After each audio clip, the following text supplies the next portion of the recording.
भजन का तात्पर्य केवल ऐसा नहीं है। इतना ठीक है प्रारंभ में, लेकिन संपूर्ण भजन का जब तक ये स्वरूप नहीं आएगा तब तक 20 वर्ष 50 वर्ष से सब करने पर भी वो अशांत रहता है, विकार युक्त रहता है। उसे विश्वास नहीं होता कि मेरा काम बन गया, उसे विश्वास नहीं होता कि मैं शरणागत हूं, नहीं होता। आज अभी इसी क्षण ये बात स्वीकार करने पर आपको अभी शांति मिल जाए। अभी मैं प्रियालाल का हूं, प्रियालाल के सिवा मेरा कोई नहीं है। पर ध्यान रखना, इस बात की परीक्षा होगी, क्योंकि आपने ही स्वीकार किया है ये बात और आप ही स्वीकार किए हैं वो बात। तो वो बात सही है या ये बात सही है? फिर आप कच्चे मत पड़ना। अब आपका शरीर पर भी अधिकार नहीं, शरीर संबंधियों का कोई राग नहीं तो फिर फिसल कर वहीं खड़े हो जाओगे और कहोगे हमने तो ये भी कहा था कि हे नाथ मैं आपका हूं, आप मेरे हो। ये बात अंदर बैठा है, वो वास्तविक इनके सिवा कोई है नहीं। ये भ्रम आप पाल रहे हैं, यही भ्रम आपकी दुर्गति का कारण है। बहुत बढ़िया बात है। संसार के संबंध से व्यक्तित्व बना रहता है, व्यक्तित्व से आस्तित्व है, आस्तित्व है तो माया है, प्रपंच है। जीवित ही मर जाए उलटी आप में समाए, यह बहुत अमृत में वचन है। पर ये शरीरधारी ऐसा सत्संग सुनना चाहता है जिससे उसको भोगों का संग्रह करने में सहयोग मिले भगवान का, और भोगों को भोगने में शरीर स्वस्थ रखे भगवान। बस इसके लिए जितना दान पुण्य कहो वो जमा कर देंगे, जो कहो व्रत वो रह लेंगे, जो कहो वो हम सब कर लेंगे, ये बात है। लेकिन परमानंद में डूबने के लिए, जन्म मरण के चक्र शोक दुख से छूटने के लिए एक ही उपाय है, ये सत्संग। क्या? प्रभु, ये सत्संग है। प्रभु के सिवा मेरा कोई नहीं। मान लो, देखो, एक उपासक है, पूरे जीवन में गृहस्थ धर्म का पालन किया, अब उनको कैंसर हो गया, शरीर ने धोखा दे दिया, शरीर संबंधी अंदर से त्याग कर दिए। क्यों? जानते हैं मरे गए, हम क्यों राग करें? और हम इतने नादान हैं कि हम उसी राग में फंसेंगे। शरीर मुझे छोड़ रहा पर शरीर राग, शरीर संबंधी अंदर से त्याग दिए कि अब तो मरना ही है, फिर भी वो उनका राग बनाए रखता है। ये दुर्गति है। तुम्हें सब त्याग रहे हैं, तुम उनको पकड़ रहे हो। नहीं, बलवान बनो, अपना व्यक्तित्व मिटा दो, अपना अस्तित्व मिटा दो, अभी आनंद में डूब जाओगे। कई बार हम भगवत प्राप्ति का ठेका लेने की बात करते हैं, तो मेरी सामर्थ्य नहीं है, खुद के लिए सामर्थ्य नहीं, तो आपको हम क्या करवा सकते हैं? हाँ, जो वचन है आचार्य के, गुरुजनों के, शास्त्र के, उनके बल पर हम ताल ठोकते हैं। क्या वचन है? कि जो समस्त आश्रयों का त्याग करके मेरे आश्रित हो जाता है तो उसे परम पद मैं प्रदान करता हूं।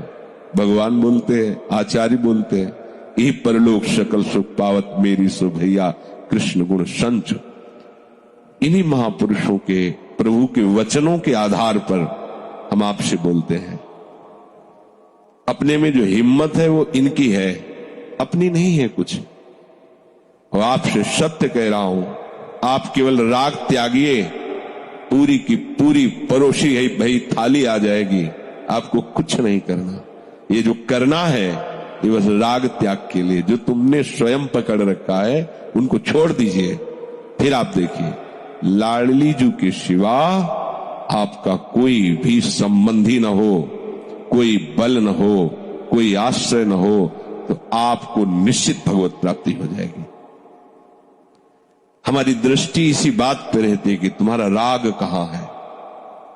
अगर राग तुम्हारा सगे संबंधियों पर या शरीर की अनुकूलता के भोग पर है तो हम आपको गुस्सा दिखाई देंगे, देख लेना, कटु व्यवहार करते दिखाई देंगे।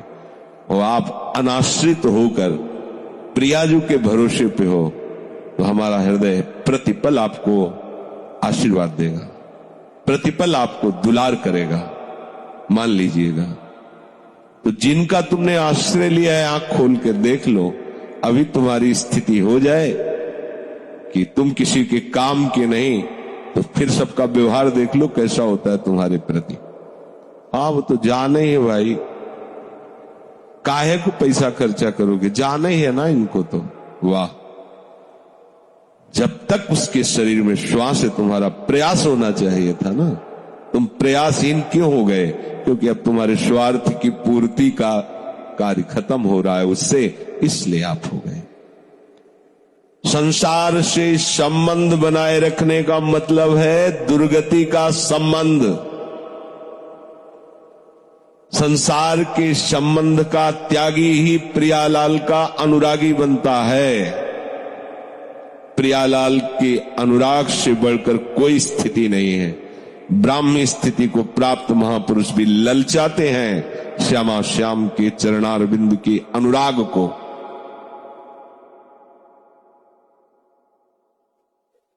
जब तक हमारी बुद्धि इस संसार से मुक्त नहीं होना चाहती तब तक इस सत्संग की बातें प्रभाव नहीं डालती।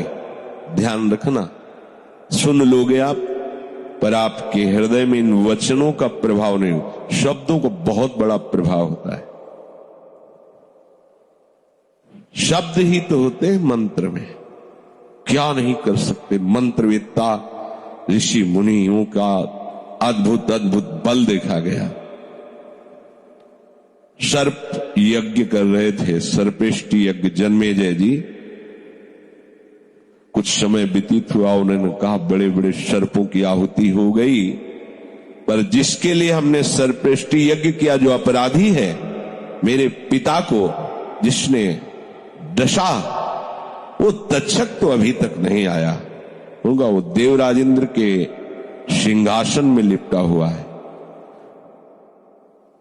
देवराज इंद्र उसकी रक्षा कर रहे हैं। बोले आप संकल्प कीजिए और आहुति दीजिए। बोले आपके आदेश की जरूरत है। बोले दिया आदेश। जे ही मंत्र का अनुष्ठान किया, मैं सिंहासन सहित आकाश में चक्कर काटने लगा। कूद के इंद्र भागे, तक्षक उसी में लिपटा हुआ है। तो एक मंत्र का ये प्रभाव देखो। आस्तिक मुनि आदमियों का तिष्ठ, एक शब्द का ये प्रभाव, साहब मंत्र का पावर रुक गया वही सिंहासन। ये तो साधारण मंत्र है। ये शरणागति मंत्र, निज मंत्र, प्रभु का नाम, ये असाधारण है। आप इनकी महिमा को समझिए। छोटे छोटे मंत्रों में इतनी ताकत है। संवर्त ऋषि अग्निदेव को कहते हैं मेरे सामने से चले जाओ, नहीं तुम्हें भस्म कर दूंगा। अग्निदेव को कहते हो घबरा के प्रणाम करके भाग पड़े। क्यों? मंत्रवेत्ता है। आप उस मंत्र के पात्र बन गए हैं जो अत्यंत दुर्लभ है। निज मंत्र, श्री जी के निकुंज का रहस्य प्रकाशित करने वाला शरणागत मंत्र, वृंदावन धाम, प्रियालाल के गोरे सांवरे चरणारविंद की ठसक। पर ये उसी के हृदय में आएगी, अन्य संबंध रखने वालों के हृदय में नहीं। ध्यान रखना, अन्य संबंध किसी भी साधना में बहुत बड़ा जहर है। इसे मिटाना ही होगा, नहीं साधना नहीं, केवल नाटक होगा। साधना नहीं हो सकती, उपासना नहीं हो सकती। नैनाम प्राप्य मुह्यति। जब शरीर के प्रति देहाभिमान नहीं रहा शरीर संबंधियों का कोई राग नहीं रहा, तो अब मोह का